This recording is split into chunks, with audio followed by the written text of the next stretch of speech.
हमारी मांगे हैं वीआईपी एंगल की पूर्ण और स्वतंत्र जांच हो, सबूत नष्ट करने के आदेश देने वालों पर भी कार्रवाई हो, सबूत नष्ट करने वाली विधायक पर भी कार्रवाई हो, महिला कार्यस्थल सुरक्षा कानूनों का सख्ती से अनुपालन हो, जो यहां पर भी नहीं हो रहा था, राजनीतिक संरक्षण देने वालों की जवाबदेही भी तय हो, चाहे वो एक राज्य से दिल्ली की सत्ता में बैठे, इनकी जवाबदेही तय होनी चाहिए।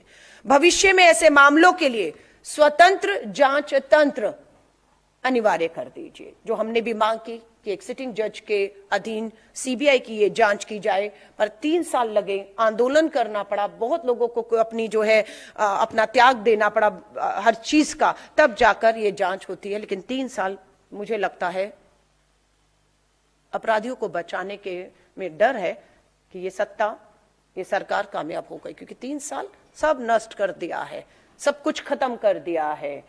अब मैं आपसे फिर कहती हूं, 3 साल मामला एसआईटी में चलता है, अब सीबीआई की जांच पुष्कर धामी जी कितने साल चलेगी, ये पूछना चाहते हैं।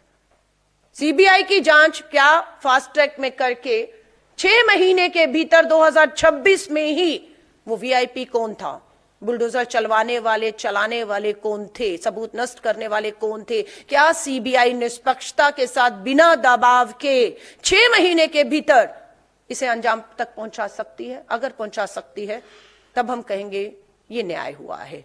और अगर इस मामले को 2, 3, 4, 5, 6 साल तक और चलाकर हर चीज को नष्ट कर दिया जाएगा तो ये मुझे लगता है ये न्याय नहीं, ये घोर अन्याय होगा और इस लड़ाई को हम छोड़ने वाले नहीं हैं। लास्ट में यही कहूंगी, अंकिता भंडारी का मामला यह याद दिलाता है कि यदि सत्ता जवाबदेही नहीं रहेगी तो न्याय केवल संघर्ष से ही मिलेगा। यह श्वेत पत्र न्याय की पूर्णता, महिला सुरक्षा और लोकतांत्रिक जवाबदेही की मांग करता है। न्याय केवल अदालत से नहीं, सत्ता की जवाबदेही से पूरा होता है।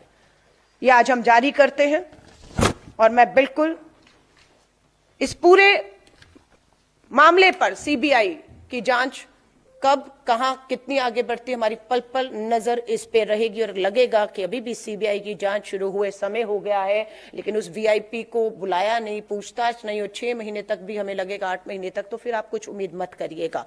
और हम भाजपा से कहते हैं नैतिकता दिखाइए। जिन नेताओं के नाम अंकिता भंडारी के पिता ले रहे हैं, जिसे वीआईपी माना जा रहा है, उसे आपको उत्तराखंड की धरती से दूर रखना होगा। लेकिन आज भी वो उत्तराखंड का प्रभारी है, आज भी वो सक्रिय रूप से वहां पर उसका आवाजाही है, वो हर चीजों को प्रभावित करने की क्षमता रखता है। भाजपा से मांग करते हैं, अगर थोड़ी सी भी अब शर्म और नैतिकता बची है तो इन सभी अपराधियों को उत्तराखंड की धरती और इस पूरी न्याय प्रक्रिया जांच से जो है दूर रखा जाए, ताकि निष्पक्षता के साथ जल्द से जल्द कार्रवाई करके अंकिता भंडारी के माता और पिता को, जो इसमें आवाज उठा रहे थे, उन्हें हम न्याय दिला सकें।